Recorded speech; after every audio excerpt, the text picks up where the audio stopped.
Now, back to T3 dito sa TV5.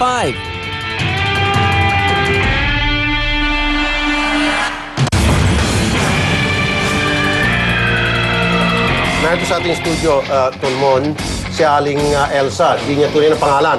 Humingi siyang suklolo dahil sa kanyang 6 na taong gulang na anak na rape, di umano.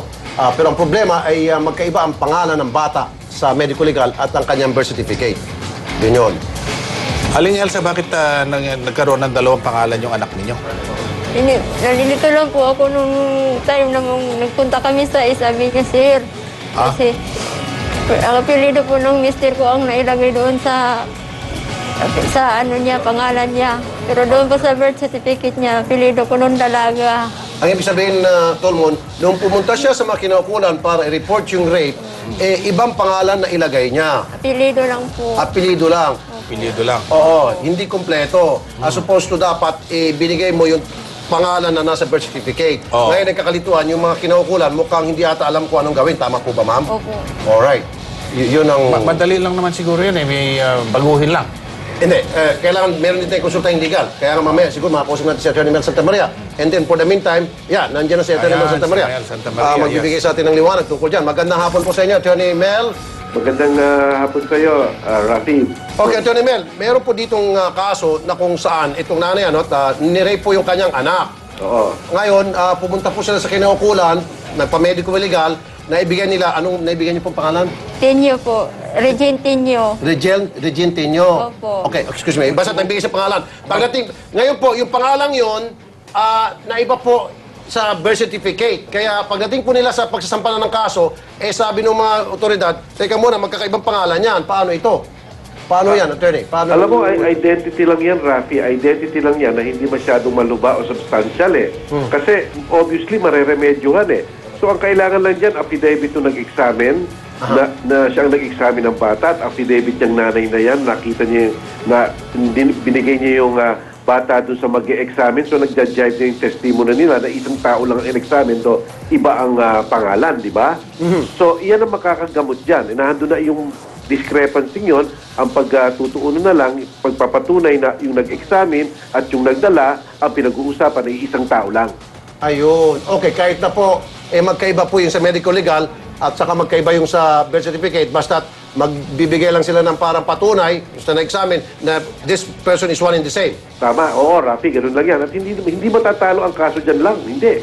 Dahil masyadong malubha yung kaso. Ayun, okay. Yeah, umiiyak na kasi nanay. Sige, nanay.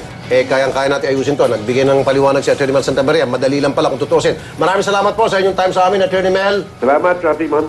Thank you. Okay. Nandiyan na ba yung pulis na makakausap natin? Nakakalungkot nga ito, Tolmon. Madali lang pala solve yung mga pulis natin. Medyo nahirapan. Well, naintindihan natin yung mga pulis natin. Hindi naman sila masisisi dahil hindi man lang, bakit dalawang pangalan ito? Hindi, siyang nagkamali, siguro sa taranta, panic. So, nabigay niya yung pangalan na hindi eksakto kung ano yung nakalagay sa birth certificate. Kasi unang-una, binigay lang niya ng pangalan na apelido. Apelido lang. Apelido, Mrs., di ba? Tapos, huwag mo nang banggitin yung apelido. Tapos, ngayon, yung sa birth certificate, iba naman. Ayun. Okay, madali lang na po yung solving. Yun nga, napaliwanag po ni Atty. Mel. At yan po, ipapaliwanag natin sa mga kinaukulan para wag na ho sila matakot. Magsisilbing guide po sa kanila yon. Tama nga yung mga pinagsabi ni Atty. Mel. Okay, sasamahan po namin kayo para maayos ng problema. Okay, ma'am? Sige. Alright po. Ganun lang, ma'am. Nagbabahay-bahay ang mobile teacher na si Christine para maghanap ng mga out-of-school youth. Kapag naipon na niya ang mga estudyante, nagkakaroon na siya ng instant klase. Saluduhan po natin ang kanyang kahangahangang gawain. Kasama niyong sumasulubong ang ATC Healthcare International Corporation.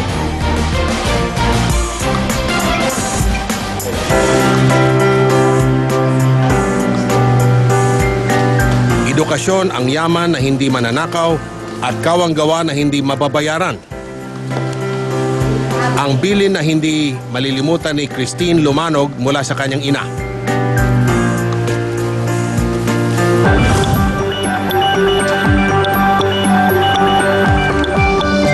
Isang mobile teacher si Christine at alam niya na karapatan ng bawat Pilipino ang magkaroon ng edukasyon. Ang kaso, marami sa ating kababayan ang salat sa pinag-aralan. Kaya naman nang inilunsad ng DepEd ang Alternative Learning System na may paraang mobile teaching, sumali agad dito si Christine.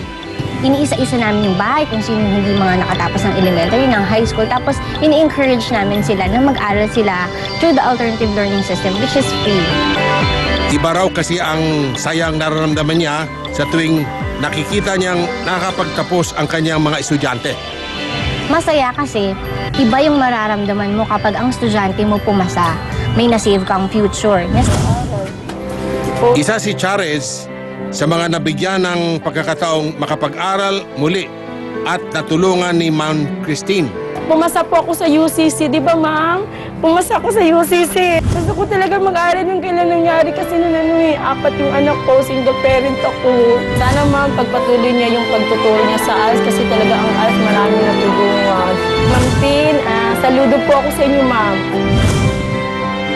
Pati ang principal ng Urduha Elementary School, tinitingala si Christine sa kanyang dakilang layunin.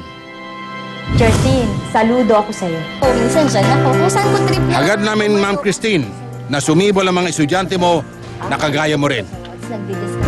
Ako, si Christine Lies Lumanog, ALS Mobile Teacher. Saludo ako sa kapwa mobile teacher ko. Saludo din ako sa inyo.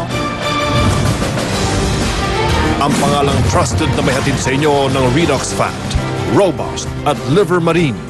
ATC, tiwala ka dito. Saludo. Saludo rin ako sa iyong kagandahan. Sa pagbabalik ng T3, suspect na diumanoy nanggahasa ng bata ng 9 na beses. Nakapagpiyansa dahil sa mahinang kasong isinampa. Saklolohan natin mamaya. Eh, nung umami yung anak ko na ginaganon pala siya, yun ako naiyak. Nalaga ko yung ano ko, tapos naganunin lang niya. Sumbungan ng bayan, ang tunay na sandigan, mahirap o may...